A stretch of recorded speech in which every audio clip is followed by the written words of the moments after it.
Alors, j'invite à nouveau Christelle pour les projets Traversée et Pandémuse, et qui travaille toujours comme coordinatrice au Centre médico-psychologique du Service social juif.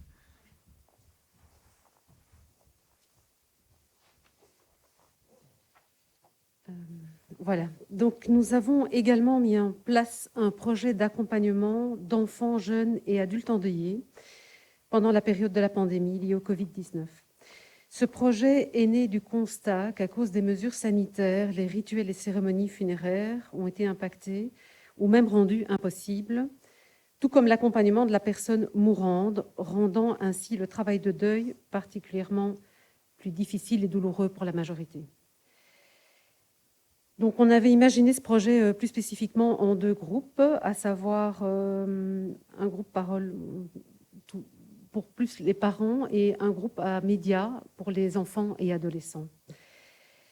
Donc, ces groupes avaient comme objectif de sortir de l'isolement causé par la perte, de relancer l'élan vital en soutenant l'expression des émotions liées au deuil et de favoriser le vécu du présent plus apaisé et la projection dans un avenir qui fait sens en intégrant cette perte.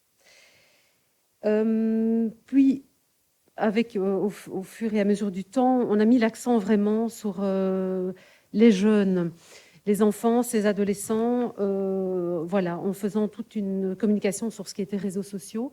Et au fur et à mesure du temps, avec les difficultés qu'éprouvent les jeunes dans leur quotidien,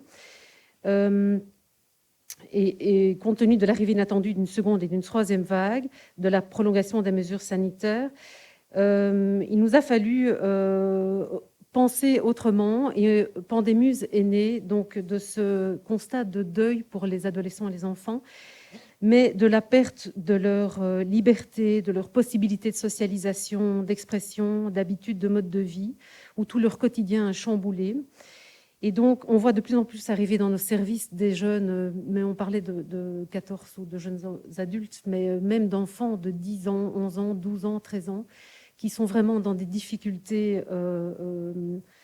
on parle même de fin de vie. Donc là, on leur propose vraiment quelque chose, de venir au centre, dans le respect des mesures sanitaires, mais de venir partager leurs émotions, s'exprimer autrement en créant de la musique, enfin voilà, en essayant de leur proposer un accompagnement.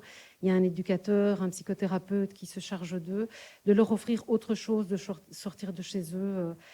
Voilà, de situations en général, nous sommes situés à Saint-Gilles, donc c'est des situations familiales pas toujours simples déjà à la base, des appartements petits, enfin voilà, de ce qui reste compliqué pour eux. On leur offre vraiment une possibilité de s'aérer et de créer un lien social peut-être un peu différent en étant entouré de professionnels. Voilà, merci.